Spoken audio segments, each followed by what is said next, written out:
La notation fonctionnelle. On utilise la notation f de x dans une règle en mathématiques afin de remplacer la variable dépendante y. Le but, c'est d'indiquer que la règle avec laquelle on travaille est une fonction. Donc, on remplace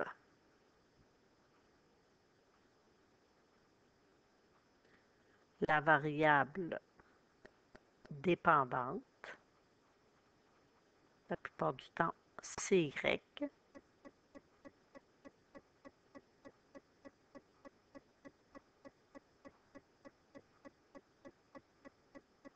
par f de x. Donc, ce qu'on dit, c'est qu'on travaille avec une fonction et à l'intérieur des parenthèses, ce qu'on retrouve, c'est la variable indépendante. Donc, si je vous donne y égale 2x plus 3, en notation fonctionnelle, je remplace y. Je dis que le y qui vaut 2x plus 3, ça correspond à une fonction. Et cette fonction-là travaille avec la variable indépendante qui est x. Donc, f de x égale 2x plus 3. Si je n'utilise pas la variable x, si je prends une autre lettre comme variable indépendante, ben, je vais faire encore ma notation fonctionnelle, sauf que cette fonction-là travaille avec la variable t. Fait qu'au lieu d'écrire f de x, je vais écrire f de t égale 2t moins 1 dans le cas ici. Donc, ce qui est important, c'est que la variable que l'on met dans la parenthèse soit la même que celle qu'on utilise dans notre règle mathématique. Donc, si vous avez un exemple, une voiture roule à une vitesse constante de 90 km/h.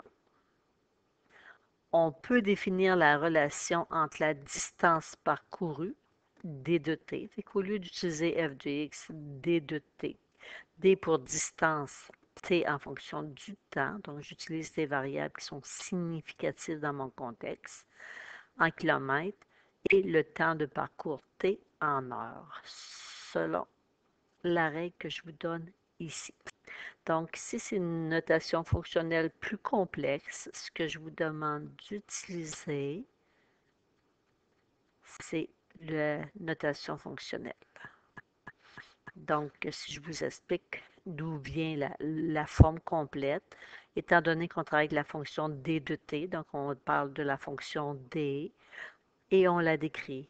La variable indépendante, on sait que c'est un temps. Donc, ma variable indépendante, mon temps, ça peut être remplacé par un nombre réel positif. C'est pour ça qu'on écrit le réel avec un petit plus. Puis, si je remplace mon temps par un nombre réel positif, qu'est-ce que je vais calculer? Des distances qui vont être aussi des nombres réels positifs.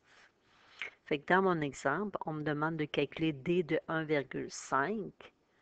Ben, j'ai ma règle qui est d de t qui est égale à 90 fois t.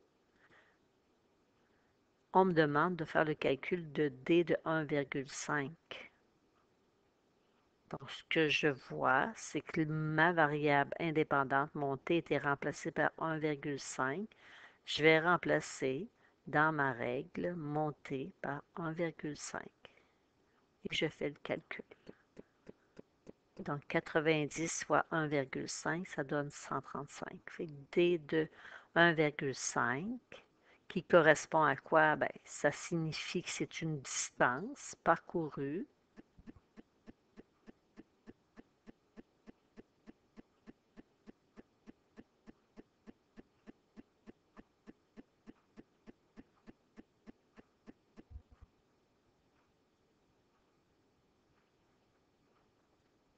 après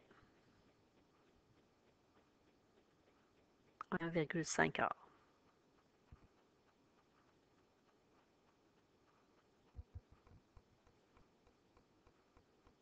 Donc, ce que j'ai calculé, le 135, c'est 135 km.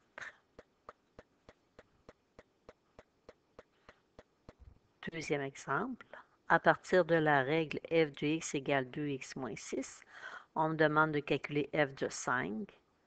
Ben, je prends la règle f de x égale 2x moins 6 et je vais aller remplacer. On me demande de calculer f de 5.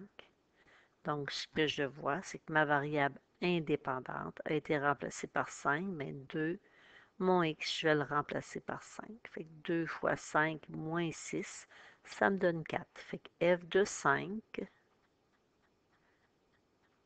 c'est 4. Donc, la notation, qu'est-ce qu'elle signifie? F de 5 vaut 4. Ça correspond à dire que lorsque le x vaut 5, la valeur de y qui lui est associée est de 4. L'exemple B, je cherche la valeur de x si f de x vaut moins 10. Fait que f de x égale 2x moins 6, c'est ma règle. Maintenant, on me dit que f de x, tout ça, doit être remplacé par moins 10. Ben, au lieu d'écrire f de x, j'écris moins 10 égale 2x moins 6. Maintenant, ce qui me reste à faire, je cherche la valeur de x, mais je vais aller isoler. Donc, moins 6, je vais faire plus 6 de chaque côté. Moins 10 plus 6 me donne moins 4. Moins 4 égale 2 fois x. Je veux x, je divise par 2. Fait que le x vaut moins 2. Donc, en d'autres termes, que signifie la valeur de x si f de x vaut moins 10? Ben ici, dans mon exemple, ben lorsque mon x vaut moins 2, la valeur du y qui lui correspond, c'est moins 10.